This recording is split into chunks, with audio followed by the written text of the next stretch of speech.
प्यारे बच्चों नमस्कार। आज की ऑनलाइन क्लास में आपका स्वागत है। प्यारे बच्चों, आज हम कक्षा 7 विषय विज्ञान वार्षिक आकलन मार्च 2023 परीक्षा जो आज आपकी हुई थी हॉल करने वाले हैं। तो जो बच्चे चैनल पर नए हैं या जिन बच्चों ने अभी तक चैनल को सब्सक्राइब नहीं किया, सब्सक्राइब कर लें, अपने साथियों को शेयर जरूर कर दें। तो शुरू करते हैं आज की क्लास का पहला प्रश्न।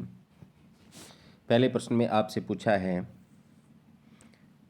वायु तथा जल में ऊष्मा का स्थानांतरण किस प्रकार होता है? तो प्यारे बच्चों, संवहन विधि से होता है। ऑप्शन नंबर 1 इसका बिल्कुल सही हो जाएगा। आगे है, निम्नलिखित में से कौन सा सभी जीवित जीवों के लिए ऊर्जा का अंतिम स्रोत है? तो प्यारे बच्चों, सूर्य है, उससे हमें ऊर्जा प्राप्त होती है। आगे है, पित्त रस निर्मित निम्नलिखित में से किस में संग्रहित होता है? तो प्यारे बच्चों, पित्ताशय गाल ब्लैडर के अंदर संग्रहित होता है। ऑप्शन नंबर 1 इसका बिल्कुल सही हो जाएगा। आगे है प्रश्न नंबर 4, हरियाणा में सामान्यतः भेड़ की कौन सी प्रजाति पाई जाती है? तो नाली भेड़ की प्रजाति पाई जाती है। ऑप्शन नंबर 1 इसका बिल्कुल सही हो जाएगा। आगे है, निम्नलिखित में से कौन से पदार्थ की प्रकृति अक्षारीय होती है? तो प्यारे बच्चों, नींबू का रस खट्टा होता है, अम्ल होता है, दही खट्टा होता है, अम्लीय, संतरे का रस भी खट्टा होता है, अम्लीय होता है। तो खाने का सोडा जो है वो कैसा है? अक्षारीय। ऑप्शन नंबर 3 इसका बिल्कुल सही हो जाएगा। आगे है, निम्नलिखित में से किस प्रक्रिया में रासायनिक बदलाव पाया जाता है? लोहे का जंग लगना इसमें भी पाया जाता है, प्रकाश संश्लेषण इसमें भी, मैग्नीशियम रिबन का जलना इसमें भी। तो मतलब कि सारे में सभी में क्या है? नया पदार्थ बनता है। तो रासायनिक अभिक्रिया, तो उपरोक्त सभी सही हो जाएगा। आगे, निम्नलिखित में से कौन सा ध्रुवीय बालू में अनुकूलन के बारे में असत्य है? तो प्यारे बच्चों, इसको आप खुद पढ़ लेना। ऑप्शन नंबर जो 4 है वो गलत दिया हुआ। इसमें गंध की अनुभूति बहुत कम होती है, बल्कि ज़्यादा होती है। तो चौथा ऑप्शन इसका असत्य हो जाएगा। यदि महीन कणों का अनुपात अपेक्षाकृत अधिक होता है तो वह मिट्टी कौन सी कहलाती है? महीन मतलब बारीक कण, सूक्ष्म कण, तो वो चिकनी मिट्टी कहलाती है। ऑप्शन नंबर 1 इसका बिल्कुल सही हो जाएगा। आगे है, वायवीय श्वसन गैस की मदद से ग्लूकोज को तोड़ता है। तो जब हम सांस लेते हैं तो ऑक्सीजन गैस लेते हैं, तो ऑक्सीजन की मदद से। ऑप्शन नंबर 2 इसका बिल्कुल सही हो जाएगा। यदि एक सीधी रेखा से चलती हुई वस्तु की गति अपनी गति बदलती रहे तो इसे क्या कहा जाता है? तो प्यारे बच्चों, गति अगर बदलती है तो इसे असमान गति कहते हैं। ऑप्शन नंबर 2 इसका बिल्कुल सही हो जाएगा। आगे है, निम्नलिखित में से कौन सा विद्युत धारा के ऊष्मीय प्रभाव का उदाहरण है? तो हीटर भी है, इलेक्ट्रिक इस्त्री भी है, विद्युत केतली भी है। तो ऑप्शन नंबर डी इसका सही हो जाएगा, उपरोक्त सभी वाला। आगे है प्रश्न नंबर 12, निम्नलिखित में से कौन से पौधे के कायिक भाग हैं? तो प्यारे बच्चों, मूल, तना और पत्तियां पौधे के कायिक भाग हैं। ये कट जाएगा क्योंकि इसमें पुष्प आ गया, ये भी कट जाएगा, पुष्प आ गया, इसमें भी पुष्प आ गया।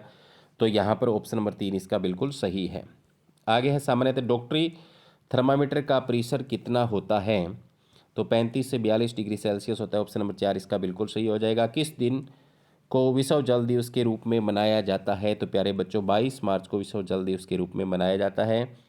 आगे है, निम्नलिखित में से कौन जल की कमी के लिए उत्तरदायी नहीं है? तो उद्योगों का तेजी से विकास जल की कमी का कारण है, बढ़ती जनसंख्या भी जल की कमी का कारण है, जल संसाधनों का कुप्रबंधन भी जल की कमी का कारण है, बल्कि भारी बारिश जो है वो जल की कमी का कारण नहीं है। इससे तो पानी बढ़ेगा। तो ऑप्शन नंबर 3 इसका बिल्कुल सही है। आगे है प्रश्न नंबर 16, एक ऐसे पौधे का नाम बताइए जो विषम पोषी पोषण विधि को अपनाता है? तो अमरबेल। जब एक अक्षारीय विलयन को लिटमस पत्र पर डाला जाता है तो लिटमस पत्र का रंग कैसा हो जाता है? तो लाल से नीला हो जाता है। आगे है, खालिस्तान तापमान पर हवा फैलती है, खालिस्तान पर स्थान घेरती है। तीसरी शीत क्षितिज और दरारों के साथ चट्टानों के छोटे छोटे ढेले से बनती है। यह कथन क्या है? सत्य है। एक अवतल खालिस्तान द्वारा बनाई गई छवि हमेशा आभासी और आकार में छोटी होती है। तो लेंस आएगा। दो या दो से अधिक सेल के संयोजन को बैटरी कहा जाता है। ब्रायोफिल्म की क्रिया पत्ती के किनारों पर होती है। आगे हैं, सूक्ष्म जीव पौधों और जानवरों के उत्तकों पर फीड करते उन्हें एक गहरे रंग में परिवर्तित कर देते हैं, ह्यूमस में परिवर्तित कर देते हैं। अपशिष्ट जल उपचार की प्रक्रिया को आमतौर पर सीवेज या मल जल उपचार या जल शोधन कहा जाता है। जल शोधन भी यहाँ पर हम लिख सकते हैं।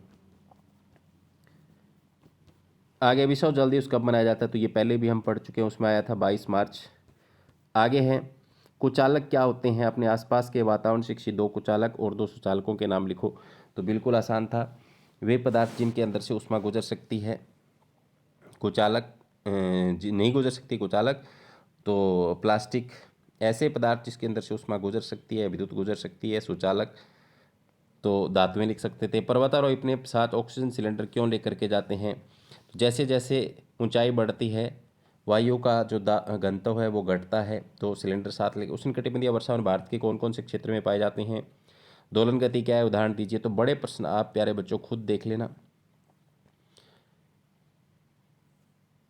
आपने किए भी होंगे। आसान सा आज आपका पेपर था। जो छोटे प्रश्न जो थे वो मैंने आपको बता दिए। जैसे 42वां एकलिंगी और द्विलिंगी फूल में क्या अंतर है, फूल के विभिन्न भागों का वर्णन कीजिए।